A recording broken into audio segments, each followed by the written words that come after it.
말씀이 우리에게 주시는 풍성함이 진짜 풍성함입니다. 아멘? 아멘. 예, 다른 걸로 풍성하게 되는 것은 포만감일 수 있어요. 포만감. 잠시 배가 부른 느낌은 들지 모르지만 시간이 지나면 반드시 그 느낌은 꺼져버립니다. 그렇지만 말씀은 오늘 우리가 같이 찬양했듯이 맨 마지막에 찬양 너무 오늘 말씀과 너무 잘 이렇게 연결되어진 그런 귀한 고백인데요. 세상의 모든 것 다 변해도 주의 말씀은 영원하리라. 그렇다면 말씀으로 풍성하여진 그 풍성함이 진짜 풍성함이고 또 영원히 풍성할 줄로 믿습니다. 그 풍성함을 붙잡으시는 우리 온 교회 식구들이 되시길 주님의 이름으로 축원드립니다.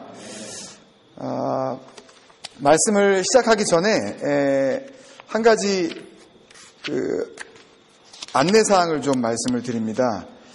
이제 2012년도에 우리가 이 시편 119편을 가지고 쭉 같이 말씀을 나눠왔는데 말씀을 나누면서 제가 한 가지 이제 그 마음 가운데 드는 생각은 이제 특별히 이런 기회가 우리에게 자주 있지는 않잖아요. 그죠? 그리고 시편 119편 자체가 그냥 개인적으로 읽자면 너무너무 딱딱하고 그리고 잘 이해도 안 되는 그런 내용이란 말이죠. 그죠? 좀 저를 보시고. 아직은 뭐 쓰는 거 없죠? 예. 예. 그런데 그런 와중에서 조금 어려웠을 수도 있고 조금 다 마음에 와닿지 않았을 수도 있고 또 어떤 경우에는 너무 그렇게 말씀대로 살아가기가 너무 어렵다라고 생각될 때도 있고 나에게는 아직 좀 무리한 요구다라는 그런 생각이 드셨을 수도 있어요. 그죠? 그럼에도 불구하고 말씀은 우리 각자에게 어떠한 형태로든지 분명히 역사했습니다. 아멘 해주시면 참 감사하겠습니다. 어떤 형태로든지 분명히 역사하고 능력으로 우리에게 분명히 임하셨을 줄로 믿어요. 그렇기 때문에 이제 오늘이 이제 18번째 연인데 22개 단락 이 연으로 되어져 있으니까 그 다음 거 한번 보여주실래요? 5 말고 그 다음 거 또 요거요. 예. 다음 주가 이제 10월 21일이 19번째 연이고 그 다음에 10월 28일이 20번째 연이고 그 다음에 11월 첫째 주가 21번째 11월 11일이 22번째 그리고 11월 18일에 시편 119편을 한번 총정리하겠습니다. 그래서 한번 쭉 우리 1절부터 100 몇 절요? 예, 자신있게 이야기하시는 분들은 그래도 좀 관심을 갖고 시편 119편을 보시는 분이고, 그냥 남들이 이야기할 때, 시편을 보시면, 이렇게 하시는 분들은 이제, 그냥 같이 붙어서 가시려고 하는 분들이고, 176절까지 한번 이렇게 쭉 우리가, 전체적인 윤곽을 한번 살펴보면서, 지난 거의 1년이 걸렸는데, 1년여의 그 은혜들을 한번 다시 어떻게 하는? rumination 해보는 우리가, 다시 한번 이렇게 되새겨보는 그런 시간이 됐으면 참 좋겠습니다. 그리고 나서 제가 드리고 싶은 말씀은 어떠한 형태의 그 변화와 역사와 은혜와 또 능력이 임하였든지 간에 우리가 진정한 이 나눔을 한번 좀 가져봐야 되겠다. 주일날 이 예배 시간에 설교 시간을 우리가 한번 쉐어했으면 좋겠어요. 이것은 공동 설교 시간입니다. 11월 마지막 주 11월 25일은 그러니까 저와 여러분이 함께 설교하는 거예요. 하나님 앞에서 막 인상 쓰시는 분들도 있고 지금 뭐 난리 났습니다. 제가 그걸 보여드리고 싶은데 다 앞을 보고 계시니까는 이 표정을 못 읽으시죠. 그래서 공동 설교 시간 이때는 그룹으로 한번 설교를 하겠습니다. 그런데 가정별로 설교를 준비하셔야 해요. 어렵게 생각하실 필요가 없고, 설교를 하기보다는, 예를 들면, 지난주 같으면 그 부제목이 뭐였죠? 말씀의 문을 열 때 나에게 일어나는 일. 어떤 일이 벌어져요?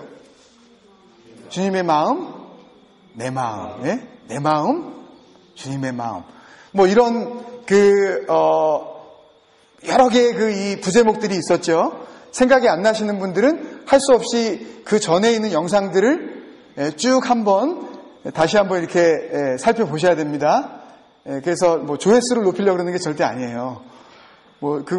설교 조회수 올라간다 그래서 무슨 교회가 부흥되고 그러는 거 아니기 때문에, 한번 다시 보시고 기억이 안 나면, 전혀 반응이 없으시네. 굉장히 불쾌하신 표정으로 지금 앉아 계신데, 그러지 마시고, 정말 하나님 앞에서 우리 호응 한번 해주시면 좋겠어요.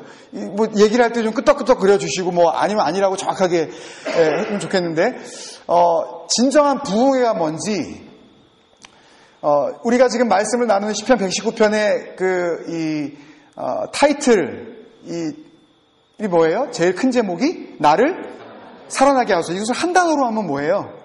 한 단어로 하면 부흥이에요. 이게 리바이벌이에요. 리바이브 해주시는 거예요. 리바이벌은 우리가 할 수 있는 게 아닙니다, 여러분. 다시 살려주셔야 다시 짐을 받게 되는 거기 때문에, 부흥은 우리가 부흥합시다 아니에요. 우리는 부흥할 수 있는 아무런 능력이 없어요. 그분이 우리를 부흥케 주실 때 우리가 리바이브 되는 겁니다. 어떤 교회도 교회 자체적으로 부흥할 수 있는 능력은 없어요. 교회 자체가 부흥하는 것이 아니라 정말 진정한 부흥이 이루어졌다면 그 부흥은 누가 일으켜 주시는 거예요? 주님께서, 하나님께서 해주시는 거란 말이에요. 부흥의 주체가, 그 주인이 누가 되시는 거예요? 하나님이 되셔야 하는 거예요. 교회가 절대 주체가 되는 게 아닙니다. 그냥 부흥을 당하는 거예요, 교회는. 그래서 부흥했다 이렇게 얘기하면 안 되는 겁니다. 우리는 살아났다, 부흥되어졌다. 우리가 할 수 있는 능력은 아무것도 없습니다. 주시는 대로 우리가 받고 그리고 다시 살아나야 하는 건데, 진정한 부흥회를 한번 해봤으면 좋겠어요. 하나님께서 말씀을 통해서 나를 살려주신 게 진정한 살리심이다 라는 것을 이런 식으로 좀 준비를 하셔서 나눴으면 좋겠습니다. 그 다음 거 한번 보시면, 11월 25일 날 이런 것들을 이건 기록을 안 하시려면 이 영상이 다음 주든 그 다음 주든, 요새 조금 더디게 뜨는데, 하여튼 나중에 그 영상이 뜬 다음에 그러면 적으셔도 됩니다. 요거는 다시 카페에다 올리지 않겠습니다. 요거는 그냥 그대로 그냥 보고 다시 설교를 들어와서 보시든지 하셔야 됩니다. 2중, 3중으로 이렇게, 그렇게 하지 않겠습니다. 첫 번째는 우리 가족에게 주시는 말씀. 제가 한번 세봤더니 한 7, 8세대 정도 돼요, 우리가. 예를 들면, 죄송하지만 송 권사님 같은 경우에는 권사님 혼자 한 가정이세요. 한 세대. 그리고 은영자매 같은 경우에도 혼자 한 가정이에요. 자기 세대. 남의 가정으로 요때 이렇게 같이 하시려고 그러면 안 되고, 각자가. 그 다음에 구집사님 같은 경우에도 혼자 지금 만약에 계시지만 한 세대예요. 이럴 때는 나는 가정이 아닌데요, 이렇게 하지 마시고, 하나님 앞에서 단독으로 봤을 때 한 가정이라고 우리가 생각을 하고 이런 준비를 하셨으면 좋겠어요. 우리 가족에게 주신 말씀, 시편 119편 그 176절의 많은 말씀 가운데 우리 가족에게 주신 말씀이 한 절 정도는 있지 않을까요? 없으면 어떻게 하셔야 돼요? 없으면 어떻게 하셔야 돼요? 오늘부터 하셔야 돼요. 지금까지 우리 가정과 전혀 이 하나님의 말씀과 상관이 없다고 생각하시는 분들은 회개하십시오. 시편 119편 말씀은 당최 우리하고는 상관이 없더라. 도대체 너무 거리감이 멀어서 나는 이해도 안 되고 납득도 안 되고 뭔 소리인지 모르겠더라. 이런 가정이 있었다면, 아예 생각이 없었다면 하나님 앞에 오늘 회개하셔야 됩니다. 말씀을 들으시면서. 만약에 없었다면 지금부터 발견해 나가셔요. 지금부터 찾아 나가십시오. 이제 2012년이 한 2달 조금 더 남았는데, 2달 동안 다른 일을 하지 마시고 바쁜 일들이 많죠.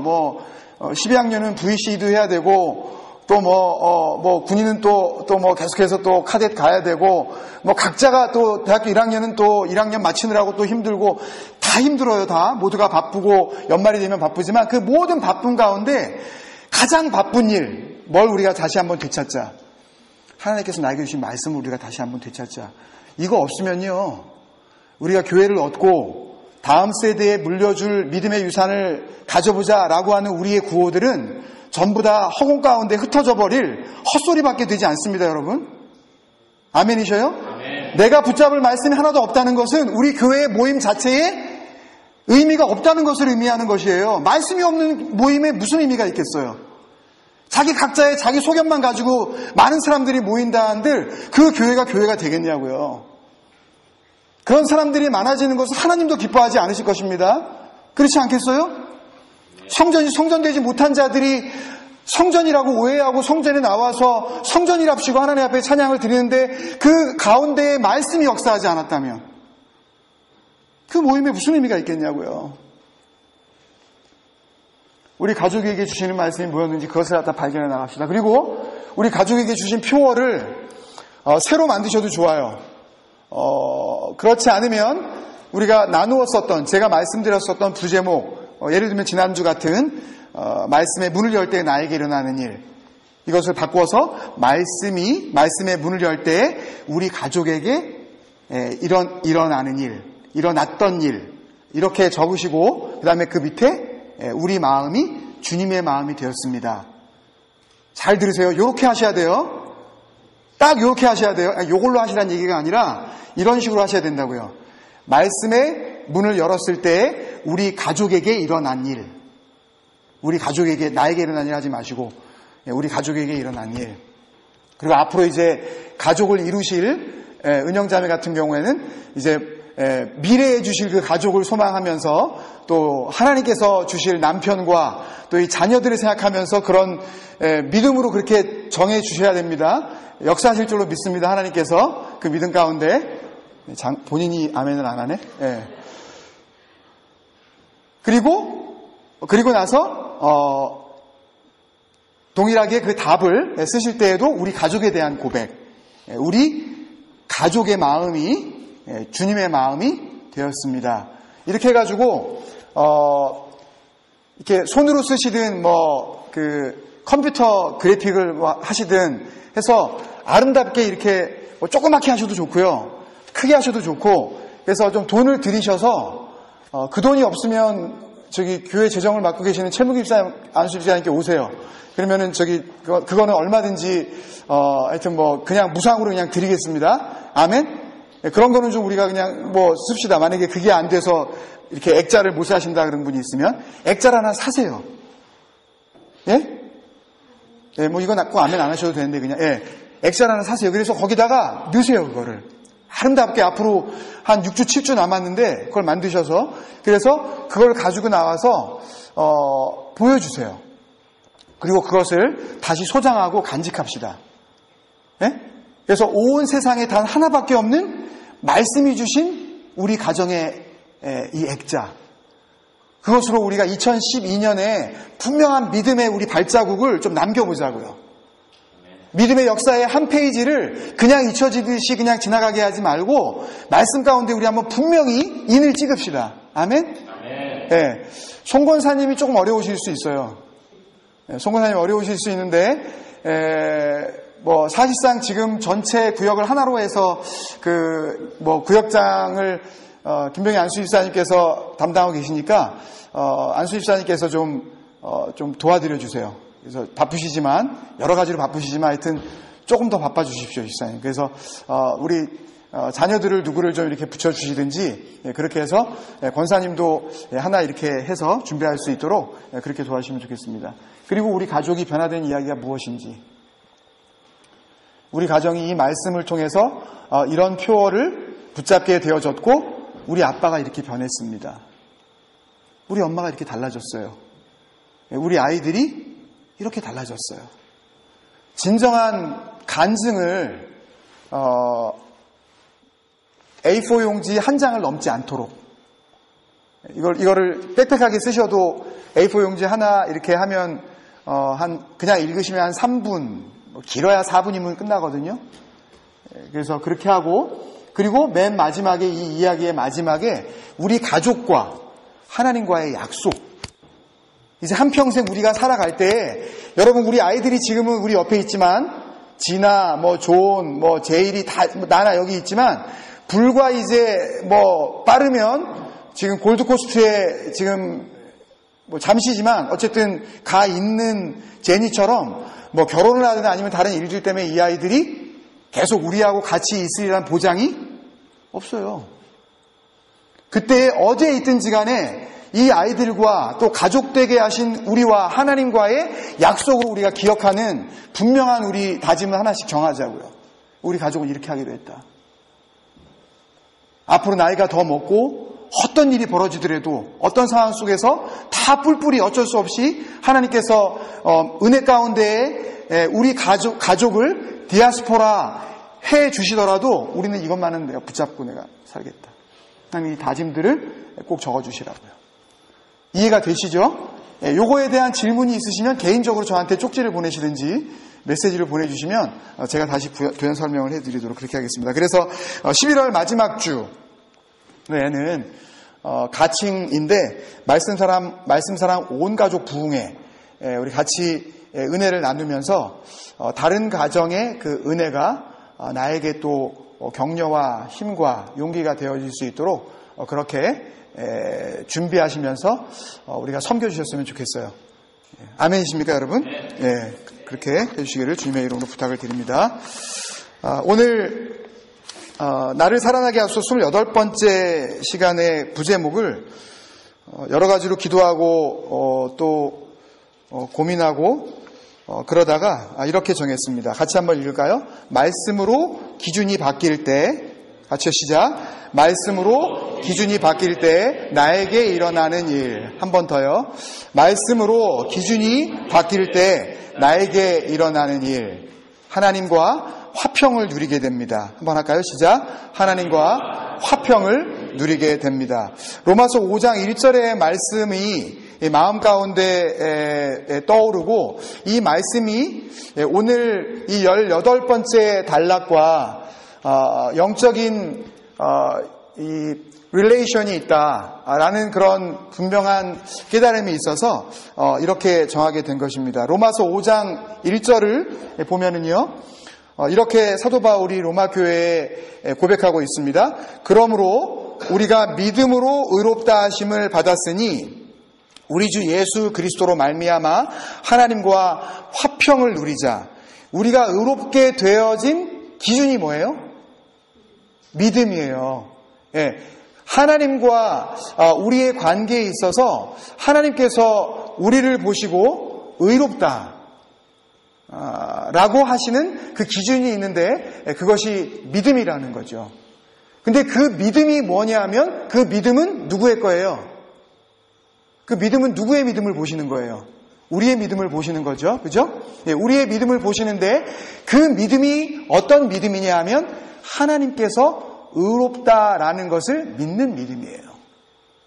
더 쉽게 이야기하면 하나님, 당신이 맞습니다. You are right. I am right? Yes, sir. You are right. I am wrong. 그래서 내가 내 기준을 어떻게 하겠다? 바꾸겠습니다. 여러분, 내가 가지고 있는 기준이 맞다 라고 고집을 부리는 한 진정한 믿음을 가질 수가 없습니다. 나는 틀리고 주님께서 맞습니다 라는 분명한 입술의 고백과 마음의 시인이 있을 때 우리가 구원받은 것입니다. 여러분. 그래서 로마서 10장 9절에 우리가 잘 아는 10장 10절도 잘 아시죠? 사람이 마음으로 믿어 의에 이르고 입으로 시인하여 구원에 이르느니라. 예. 10장 9절에 보면 뭐라 그랬냐 하면 만일 너희가 너희 입으로 예수를 뭐라고? 예수를 주로 시인하고. 우리의 믿음이 뭐냐 하면요. 저를 보세요. 우리의 믿음이 어떤 믿음이냐 하면 예수님이 누구라고요? 예, You are Lord. 예, Jesus is Lord. 주님께서 주인이시라고요. 우리 각자의 주인이 누구라고요? 예, 이게 이루어지셨습니까, 여러분? 정말이에요? 자녀들 한번 대답해 보세요. 예수님이 주인이신 게 맞습니까, 여러분? 아멘? 내가 주인이 아니에요? 이게 결국 믿음이에요. 그리고 하나님께서 죽은 자들 가운데에서 그를 다시 살리신 것을, 죽음을 죽음으로 그냥 끝내지 않으시고 그 죽음을 하나님의 능력으로 다시 살게 하신 것을 뭐로? 마음으로 믿으면 어디에 이른다고요? 구원받게 되었다. 그러면 입술의 고백과 마음의 시인이 뭐가 돼야 된다? 하나가 돼야 된다. 일치되어야 된다. 같아야 한다. 말로는 딴소리하고 마음으로는 다른 마음 먹으면 안 된다. 마음으로는 그렇게 생각하면서 입으로도 다른 말 해서는 안 된다. 말과 우리의 삶과 행동이 어떻게 돼야 된다? 하나가 되어야 한다. 그게 뭐예요? 그게 믿음이에요. 그게 뭐예요? 그게 구원이에요. 그게 뭐예요? 오늘 말씀으로 다시 돌아가면 그게 기준이 바뀐 거예요. 기준이 바뀌지 않고서 구원은 없습니다, 여러분. 여러분들이 스스로 아빠가 기준이야. 웃기는 소리 하지 마. 엄마가 기준이야. 웃기는 소리 하지 마. 아빠가 살기를 너보다 몇 살을 더 살았는데. 이런 가정에 죄송합니다. 구원은 아직 이루어지지 않은 겁니다. 아빠의 삶도 엄마의 삶도 너희들의 그 알량한 지식도 다 주님 앞에 내려놓고 말씀 앞으로 우리가 나아가 말씀이 우리 가정의 주인이 되어지고 말씀만이 우리 가정의 스탠다드가 되어질 때, 이것이 real values가 되어질 때, 그때 우리 가정에 구원은 임하는 것입니다.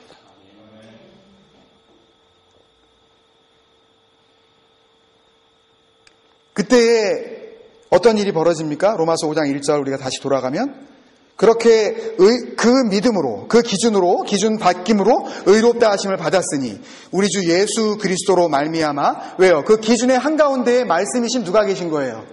예수 그리스도가 계신 거죠. 그죠? 예수 그리스도로 말미암아 하나님과 화평을 누리자. 화평을 누리고 나서 로마서 5장, 6장으로 계속 나아가면 이 화평은 어디로 연결되어지냐 하면 영원한 생명과 연결이 되어집니다. 하나님과 화평을 이룬 사람은 뭘 얻는 거예요? 영생을 얻는 거예요. 영생을 얻으려고 하면 오히려 우리는 하나님 앞에서 죽어야 하는 것입니다. 내 기준이 말씀 앞에서 송두리째 진멸되어지고 자국을 볼 수가 없는 거예요.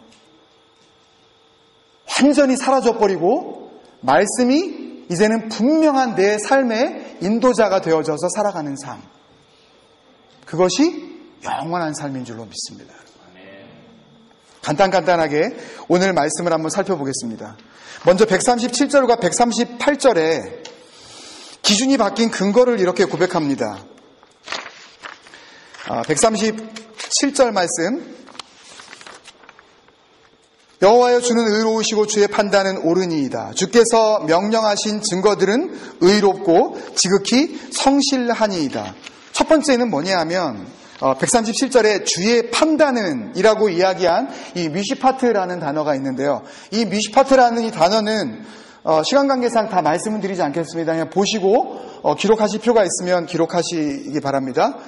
미시파트는 verdict, decree, sentence 이 의미인데요. 이건 전부 다 어디 용어예요? 이건 다 법률 용어예요. 법원에 갔을 때, 코트에 갔을 때 그 저지가 내리는 혹은 jury가 내리는 그 마지막 그 이 결정들에 대한 그런 이름들이에요. verdict, 평결, decree, 판결, sentence, 선고. 이 평결과 판결과 선고는 다 어떻게 이루어집니까? guilty or not guilty. 둘 중에 하나예요. 중간지대라는 것이 있을 수가 없죠. 50%는 나쁜 짓 했고 50%는 괜찮았네? 이게 없어요. 판결은 언제나 흑과 백입니다. 언제나 죄악 아니면 순결, 죄 없음, 둘 중에 하나로 나뉘어진다고요. 그 주님의 판단이 어떻다고요? 옳다고요. 그렇게 고백을 하고 있습니다. 그리고 138절에 주께서 명령하신 증거들이라고 했을 때 이 증거라는 이 아이다는 원래 메신저라는 그런 의미입니다. 하나님께서 그 판결, 그 선고, 그 편결들을 갖고 이 땅에 오게 한 그 메신저들, 하나님의 말씀을 전하는 그 전령들, 하나님 그 판결에 대한 그 위트니스들, 또 증언들, 이 테스티모니들, 이 모든 것들이 다 의롭고 지극히 성실합니다. 이때 이 성실함이 우리가 잘 아는 단어예요. 8월 달에 썼던 그 귀중한 단어인데 에무나입니다. 하나님께서 아멘 하시는 거예요. 삶으로 보여주시는 거예요. 아멘을. 하나님께서 아멘이시라는 것을 하나님 본인이, 하나님 당신이 아멘이시라는 것을 뭘로 보여주시냐 하면 말씀과 그 말씀을 들고 전하는 모든 전령들을 통해서 하나님의 성실하심을 보여주신다고요. 이 중요한 단어 오르니이다. 그 다음 파워포인트 보여주시면요. 137절에 의로우십니다. 오르십니다. 또 138절에도 또 증거들은 의롭습니다. 142절에 주의 의는 영원한 의요. 또 144절에도 마지막에 영원히 의로우시니 라고 하면서 계속해서 4번, 5번 동안 이 강조하는 단어, 이 원어 차딕라는 단어인데요. 차디크는 하나님 당신이 쓰시면 맞다라는 그런 단어입니다. 하나님께서 옳다라는 그런 단어인데 이 단어가 인간들에게 적용되어지면 씻기다라는 단어로 바뀌어집니다. 하나님의 의로우심이 우리에게는 뭘로 작용하냐 하면 우리의 모든 죄를 씻겨주시는 능력이 되신다고요. 클린저가 되주신다고요. 뭐가? 하나님의 의로우심이. 우리가 하나님을 의롭다고 그렇게 분명히 알 때에 우리는 동시에 의로움을 이루는데 그 이유가 뭐냐 하면 하나님의 의로 우리를 씻겨버리시는 거예요. 우리는 어떤 것으로도 씻기움을 받을 수가 없습니다. 다른 것으로 씻어서는 죄 없이함을 받을 수가 없어요. 그 잘못함을 벗어날 길이 없다고요. 그 범죄함에 있어서 guilty라고 하는 그 선고에서 벗어날 방법이 없는데 오직 한 가지 길이 있는데 그 길이 뭐냐면 그것이 바로 하나님의 옳음, 하나님의 차딕, 그 하나님의 의 앞으로 우리가 나아갈 때에 그 의가 우리를 깨끗게 하실 줄로 믿습니다. 이제 139절과 140절에서는 그렇게 기준이 바뀐 사람 그리고 바뀌지 않은 사람을 한마디로 대조해서 비교해 줍니다. 기준이 바뀌지 않은 사람 139절에 나오는데요. 내 대적들이 주의 말씀을 잊어버렸으므로 기준이 바뀌지 않은 사람은 기준을 자꾸 잊어버립니다. 누구의 기준을? 하나님의 기준을 자꾸 잊어버려요. 여러분 그러니까 너무 쉽게 보시면 안 됩니다. 잊어버림에 대해서 여러분들 너무 간단하게 생각하시면 안 돼요. 이 잊어버림이 하나님의 은혜 안에서 얼마나 중요한 요소 중에 한 가지인지를 여러분 오늘 말씀을 통해서 우리가 좀 분명히 해야 합니다. 이 잊어버림이라는 단어, 이 샤카크라는 이 단어는요, 어디에 둔지를 잊어버리는 겁니다. 그러니까는 두기는 뒀어요.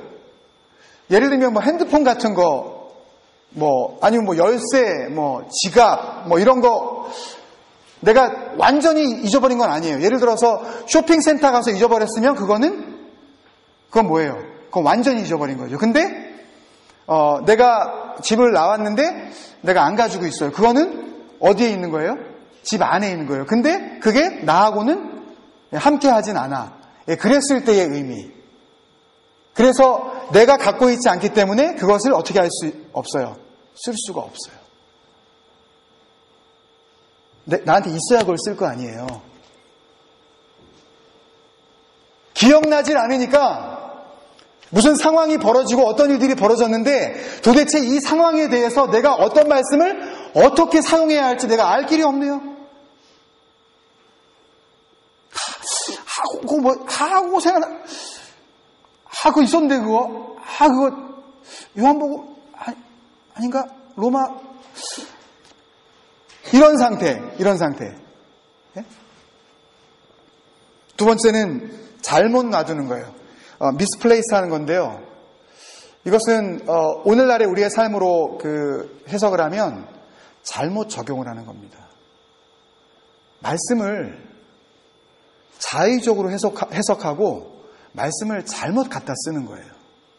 거기다가 그 말씀을 쓰면 안 되는데 엉뚱하게 잘못 쓰는 것, 잘못 해석하는 것. 우리가 금요일날 같이 나눴었던 말씀 중에 대표적인 거 기억나시죠? 마태복음 11장 12절 세례 요한의 때부터 오늘에까지 천국은 침노를 당하나니 침노하는 자는 빼앗느니라. 이것을 갖다가 아무렇게나 적용하는 것. 그러니 우리는 천국을 침노해서라도 빼앗아야 됩니다 라고 적용을 해석을 하고 그것을 받는 사람도 그래? 천국은 그냥 남 가릴 거 없이 내가 그냥 뺏으면 되는 거네? 남이야 어떻게 되든 말든 간에 나만 축복받으면 다 되는 거. 이런 식으로 잘못 적용하는 모든 것들 미스플레이스. 그러니까 자기를 변호하기 위해서 자기 스스로 자기 합리화를 하기 위해서 말씀을 잘못 갖다 쓰는 그런 행동들, 이런 모든 것들을 의미하는 것입니다. 사실 우리가 잘 알고 있는 쉐커르, 그 거짓 행위가 이 안에 좀 포함이 되어져 있어요. 잊어버림이. 그 다음에 마지막으로 분실하는 겁니다. 완전히 잊어버리는 거예요. 생각도 나질 않아요, 이제는. 이런 상태가 되어진 사람들이 어떤 사람이라고요? 아직 기준이 말씀 안으로 바뀌지 않은 사람. 그럼 바뀐 사람은 누구입니까? 139절에 나오는데요. 139절에 내 대적들은 말씀을 잊었고 내 열정이 나를 삼켰습니다. 내 열정이 나를 삼켰다는 말은 우리가 언뜻 이해하기에도 알 수 있듯이 열정이 엄청나다라는 그런 뜻이겠죠.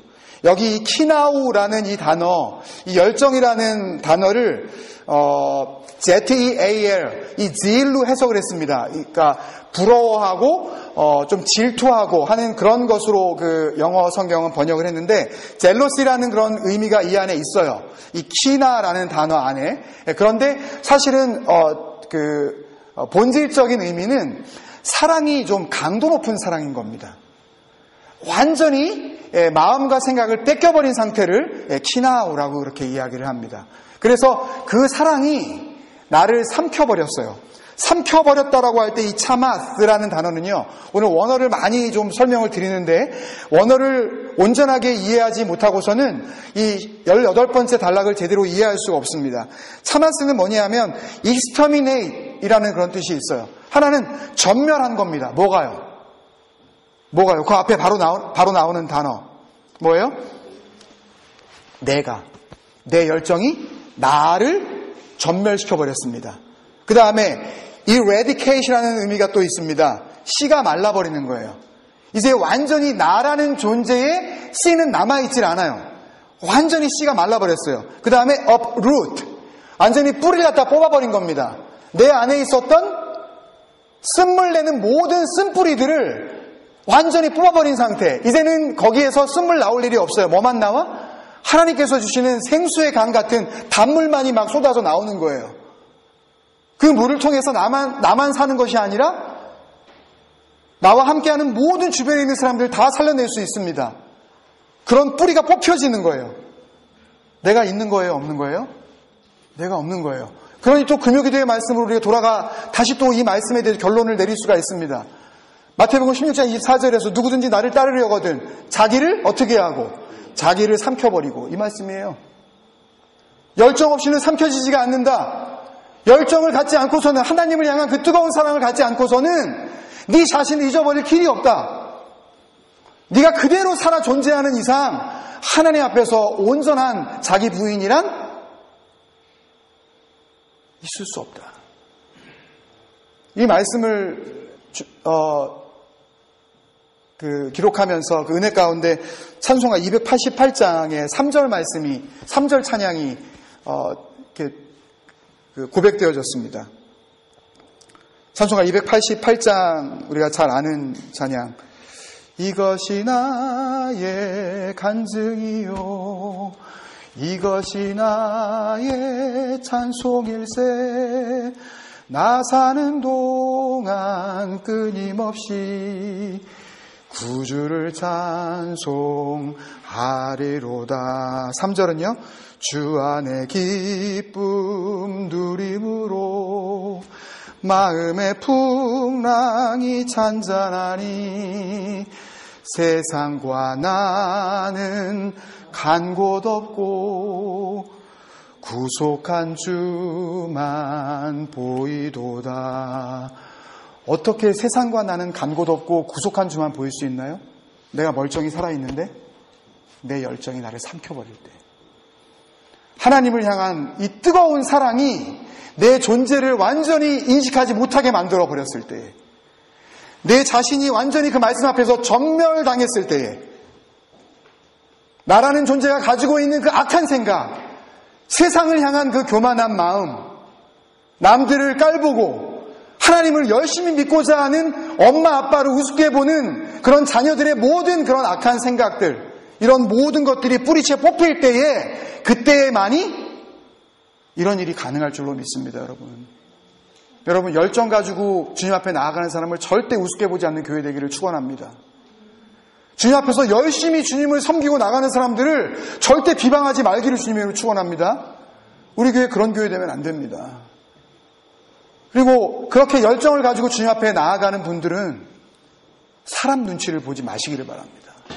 왜요? 그 사랑은 누구를 향한 사랑이기에? 주님만을 향한 사랑이기에, 주님께서 내 마음에 심어주신 그 뜨거운 사랑이기에, 그 사랑 붙잡고 그 사랑이 영원한 사랑이기에 그 사랑과 함께 주님 앞에 귀한 삶 살아가시기를 주님의 이름으로 축원합니다. 한마디로 기준이 바뀐 사람과 그렇지 않은 사람을 정리를 해보면, 기준이 바뀌지 않은 사람은 말씀을 잊어버리고 삽니다. 기준이 바뀐 사람은 말씀을 기억하고 살아갑니다. 이제 141절, 142절에서 그 기준을 얼마나 분명하게 붙잡고 사는지 시인이 고백합니다. 141절에 내가 미천하여 멸시를 당하나 주의 법도를 잊지 아니하였나이다.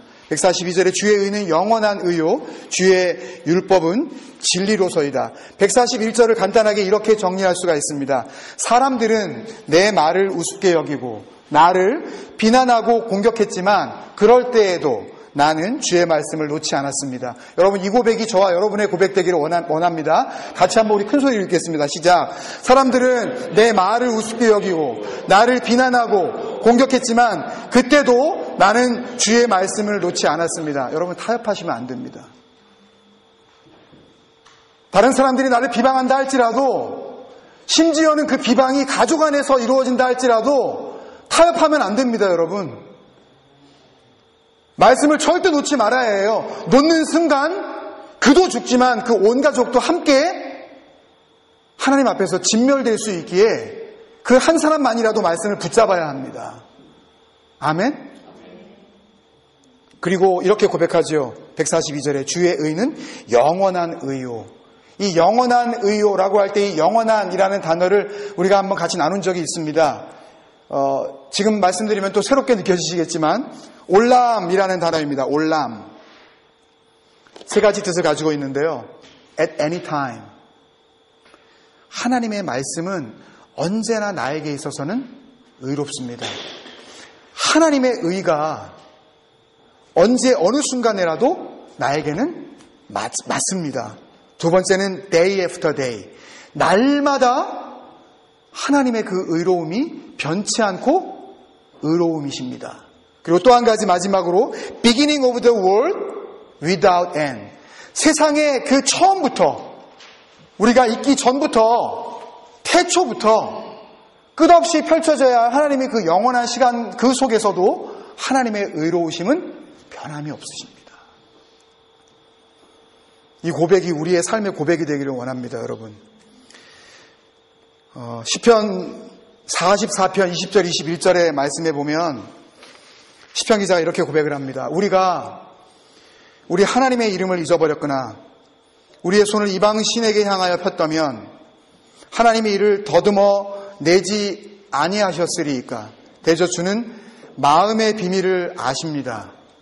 이 말씀이 무슨 말이냐면요, 하나님께서 우리를 보실 때 우리가 하나님을 섬기는 일을 게을리하거나 교회에 몸을 나오기는 나오는데 우상을 섬기듯이 그렇게 교회에 나와서 종교 행위를 일삼고 있거나 그렇게 살아가면서 소위 믿음의 공동체 안에서 보여지는 삶의 모습과 삶으로 돌아가 가정과 일터에서 보여지는 그 모습이 이 외식적이고 위선적으로 살아가는 모든 그 모습을, 그 마음을 판단하시는 하나님께서 다 알고 계신다는 그런 말씀입니다, 여러분.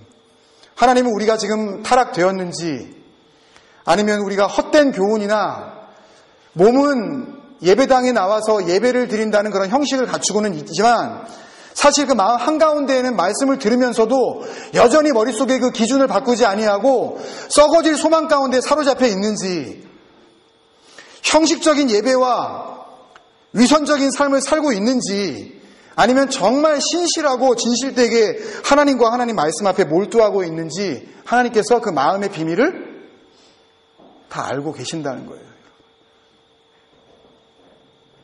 한편으로는 두렵고 한편으로는 영광스럽지 않습니까? 다른 사람은 몰라줘도 하나님은 알아주시는구나. 한편으로 두려운 것은 내가 아무리 그럴싸하게 차려입고 깨끗한 그런 외모로 주님 앞에 나와서 앉아있다 할지라도 하나님께서 내 마음에 더러운 것을 그대로 만약에 살펴보시고 계시다면 나는 하나님 앞에 두려워할 수밖에 없지 않겠습니까? 그래서 바른 신앙은 두 가지가 언제나 공존해야 된다고 말씀을 드렸죠. 소망과 하나님을 경외함. 하나님을 두려워함과 하나님을 향한 이 비전, 이 두 가지가 같이 있지 않는 이상 진정한 믿음이 아니다. 믿음만 내세우고 하나님을 향한 경외함이 없다면 그것을 통하여서 자기 이기심만 충족되어질 뿐이다. 우리 같이 나누지 않았습니까, 여러분? 하나님을 두려워하십니까? 정말 두려워하는 사람은 기준을 바꾸지 않을 수가 없어요. 기준이 바뀌지 않고 말과 행동과 삶과 생각과 가치관의 변화가 일어나지 않는 사람의 이유는 한 가지입니다. 하나님이 두렵지 않기 때문에. 이렇게 살아도 된다고 생각하고 게으르고 나태하고 교만하고 욕심 가운데 탐욕스럽게 사는 모든 삶을 통해서도 나는 구원받을 수 있다라고 착각하는 그 착각은 어디에서 나온 거예요? 하나님을 두려워하지 않는 마음에서.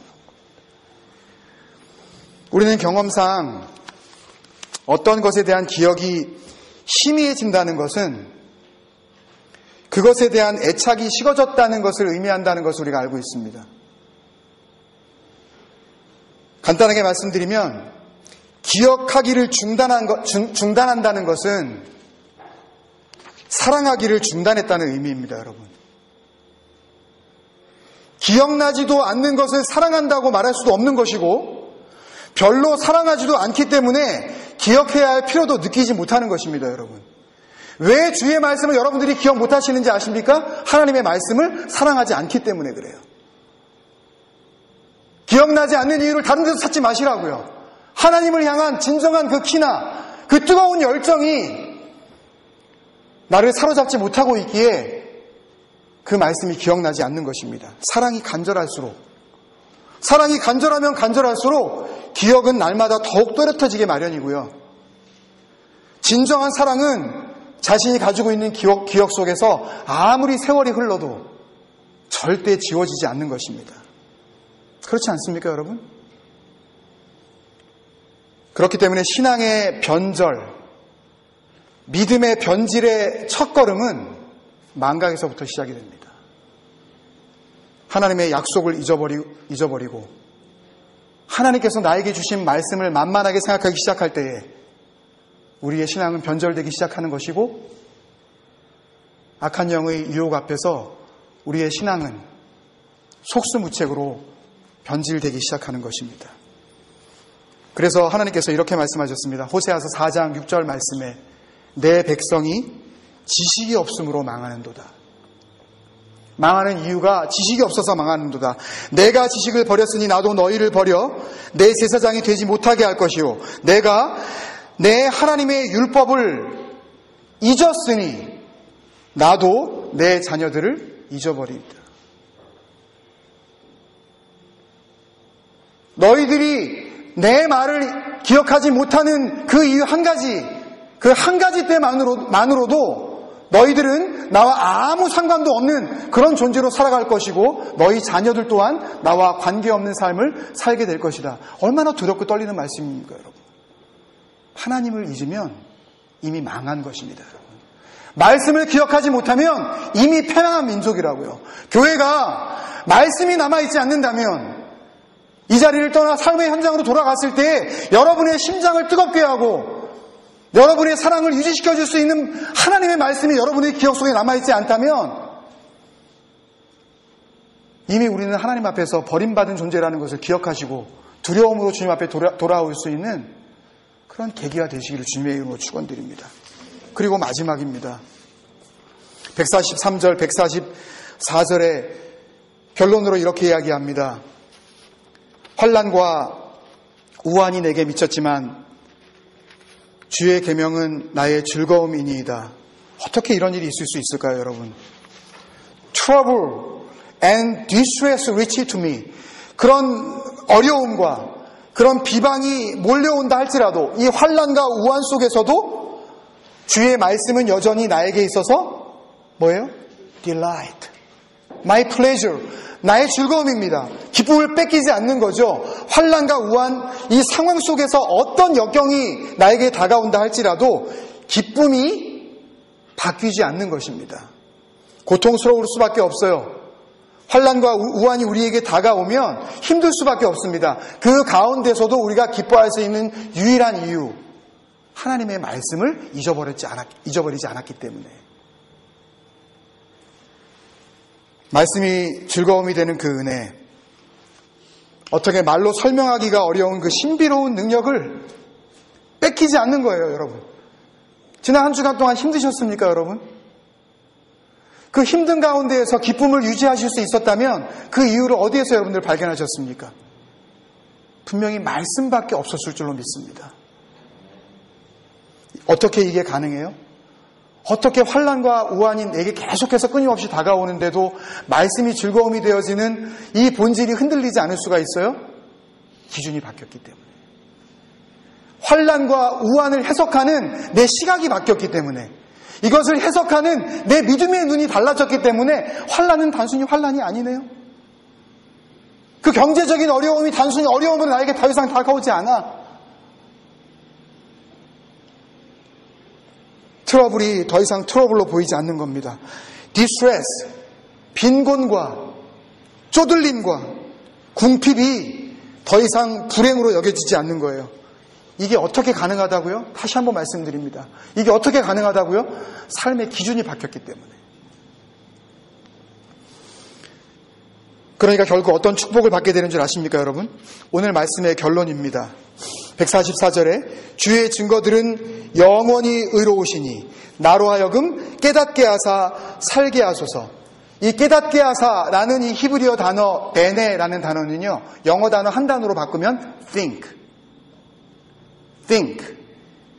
나로 생각하게 하시는 거예요.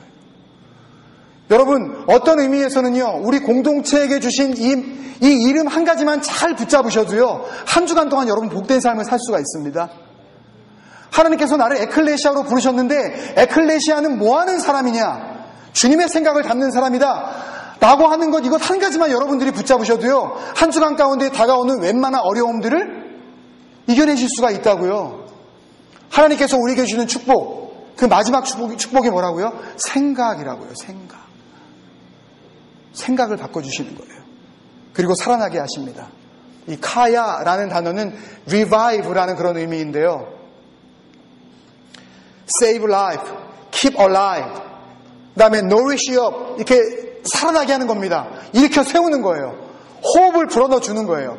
살게 해주시는 거예요. 그 역사가 어디에서부터 일어난다고요? 내 기준이 바뀌었을 때, 하나님의 말씀으로 완전히 바뀌었을 때.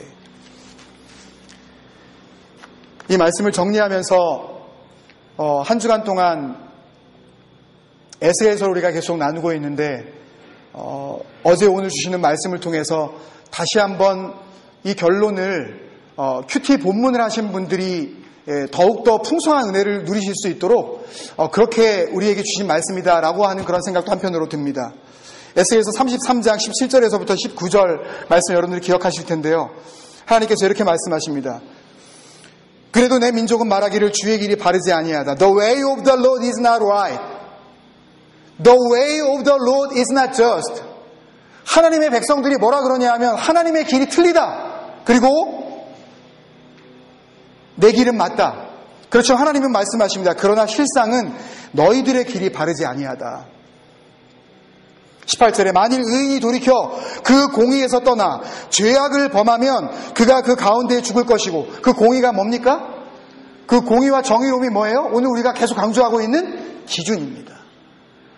말씀으로 기준 삼았던 것, 하나님이 의롭다고 하시는 그 의로움을 기준으로 삼지 않고 그 기준을 떠나 죄악을 범하면 그가 그 가운데에서 죽을 것이고. 19절 같이 한번 읽겠습니다. 에스겔서 33장 19절 시작.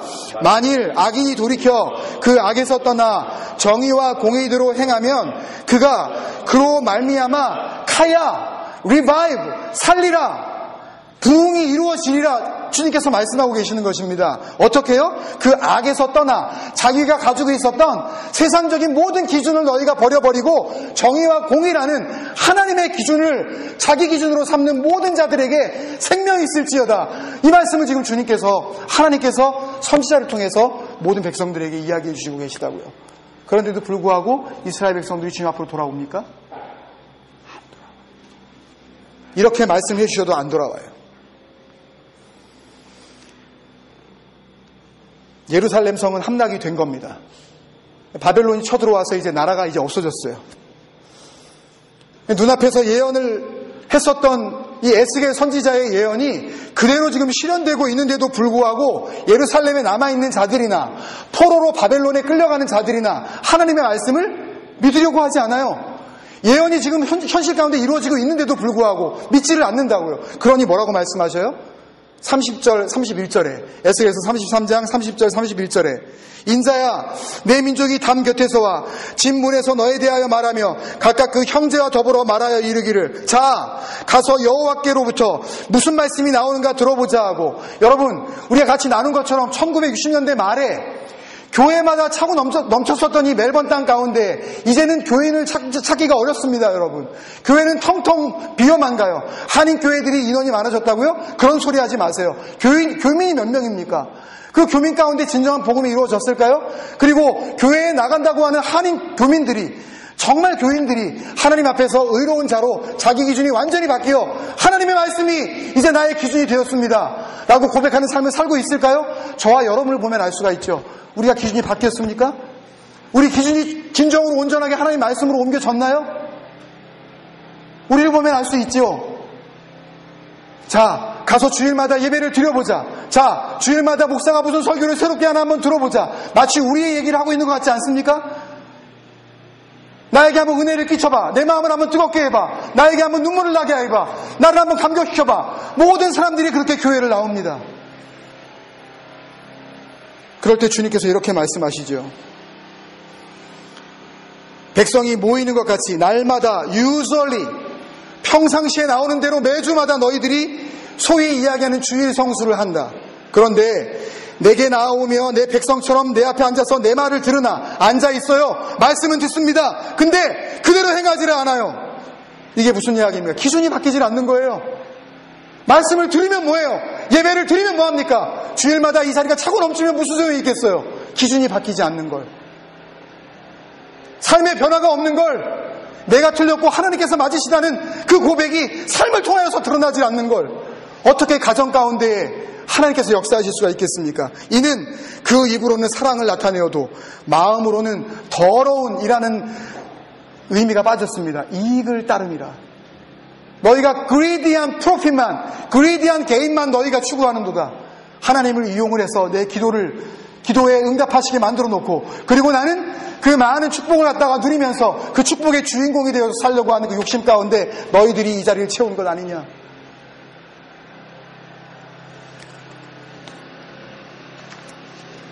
영어 성경을 한번 읽겠습니다. 우리 자녀들을 위해서. With their mouths they express devotion. 너희들은 너희 입으로 나는 헌신됐다고 말할지 모르지만 But their hearts are greedy for unjust gain. 하나님은 저스트하지만 우리의 모든 기도의 제목들은 주님 앞에 나와서 unjust하다는 것을 주님 앞에 우리가 고백하지 않는 이상 진정한 기준의 바뀜, 진정한 회개의 역사, 진정한 인격의 변화는 우리 가운데 일어나지 않을 것입니다. 우리 그런 마음으로 같이 기도해야 되겠습니다. 주님, 내 기준을 바꿔주옵소서. 들어야 할 말씀은 듣지 않고 듣고 싶은 것만 들으려 했었던 죄악을 주님 용서하여 주옵소서. Oh Lord, please change the values of my life. 내 삶의 가치관을 주님 바꿔주옵소서. 여러분, 이거 바꾸지 않으면 하나님 앞에서 받을 수 있는 마지막 판결, 그것은 사망밖에 없다는 것을 여러분들 기억하셔야 합니다. 주님 앞으로 우리의 기준을 바꾸는 그 순간 하나님은 그 자를 살리실 뿐만 아니라 영원히 살리시는 하나님이라는 것을 믿으시고 우리 함께 이 기도 제목으로 주님 앞에 나아가겠습니다. 우리 같이 한번 기도하겠습니다. 아버지, 내 생각과 삶의 기준이 주의 말씀이 되게 하여 주옵소서. 교회는 수십 년 동안, 수년 동안 내가 문턱은 드나들었지만 바뀌지 않는 기준을 들고 하나님 앞에 나와 기도한 적이 얼마나 많았습니까? 어쩌면 지금 이 시간, 오늘 이 순간까지도 나는 내 기준을 그대로 잡고 하나님을 바라보면서 하나님 내 뜻대로 하여 달라고 기도하는 그런 탐욕스러운 종교 행위를 일삼고 있지는 않습니까, 여러분? 여러분, 우리 자녀들은 어떻습니까? 그들의 기준이 바뀌었나요? 우리 가정의 기준이 바뀌었습니까? 우리 사업장의 기준이 바뀌었나요? 우리 교회의 기준이 정말 주님 생각으로 바뀌었을까요? 멜번 땅 안에 있는 헤아릴 수 없이 많은 그 교회들 가운데 그 교회마다 더럽고 음탕한 기준이 주의 기준으로 바뀌게 하여 주옵소서. 여러분, 간절한 마음으로 우리 주님 앞에 합심하여 기도하며 나아가겠습니다.